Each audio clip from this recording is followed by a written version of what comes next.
आज Doubtnut app download करें। Doubtnut पर अपने सभी गणित, रसायन विज्ञान, भौतिक विज्ञान और जीव विज्ञान के डाउट्स का करो सफाया। बस प्रश्न की फोटो खींचो, एक ही प्रश्न को क्रॉप करो और तुरंत वीडियो सोल्यूशन पाओ। अभी डाउनलोड करें। हेलो दोस्तों, आइए देखते हैं एक प्रश्न इसमें हमसे क्या कह रहे हैं। किसी बाह्य बिंदु P से किसी वृत्त पर PQ और PR दो स्पर्श रेखाएं हैं। यदि PQ बराबर 5 सेंटीमीटर है तो PR किसके बराबर है?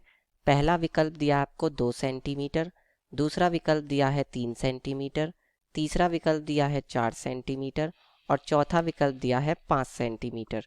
तो देखिए यहाँ पर मैंने एक वृत्त बनाया है और उस वृत्त पर एक बाह्य बिंदु मैंने लिया है। मान लीजिए ये मैंने बाह्य बिंदु लिया है P और इस P से दो स्पर्श रेखाएं खींची गई हैं।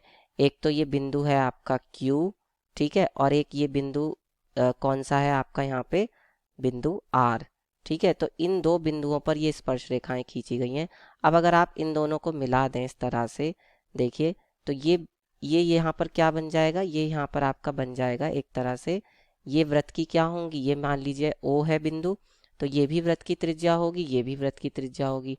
और अगर मैं P से O को मिला दूं, देखिए इस तरह से अगर मैं P से O को मिला दूं तो क्या होगा, जो ये वाला त्रिभुज है और ये वाला त्रिभुज है, यानी कि त्रिभुज POQ और त्रिभुज POR है, इन दोनों में क्या संबंध होगा, क्योंकि इसी से ही हमारा उत्तर हमें मिलेगा। अब देखिए जो वृत्त की त्रिज्या होती है वो वृत्त की स्पर्श रेखा पर क्या होती है, लंब होती है, यानी ये वाला कोण 90 डिग्री। इसी तरह से ये भी वृत्त की त्रिज्या है और ये वृत्त की स्पर्श रेखा है, तो ये भी कोण 90 डिग्री होगा। अब दो त्रिभुजों में, त्रिभुज POQ और त्रिभुज POR में दो कोण 90-90 डिग्री के हो गए, दोनों के एक एक कोण 90 डिग्री का हो गया, यानी बराबर हो गए। और दूसरी बात, एक ये वाली भुजा क्या हो गई, भुजा PO क्या हो गई, दोनों में उभयनिष्ठ हो गई। और तीसरी ये जो भुजा है OQ और OR, ये दोनों में क्या है, बराबर है, क्योंकि दोनों ही वृत्त की त्रिज्या हैं।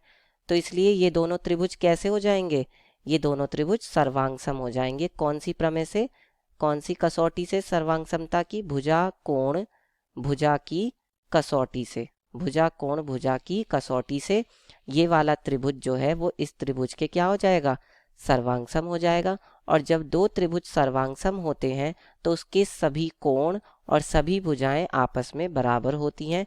इसका मतलब ये जो इसकी तीसरी भुजा है त्रिभुज POQ की PQ, वो त्रिभुज POR की तीसरी भुजा PR के बराबर होगी। इसका मतलब ये हो गया कि वृत्त के किसी बाह्य बिंदु से जो भुजा PQ है वो बराबर होगी PR के। इसका मतलब क्या हुआ कि वृत्त के किसी बाह्य बिंदु से वृत्त पर खींची गई दो स्पर्श रेखाएं आपस में बराबर होती हैं।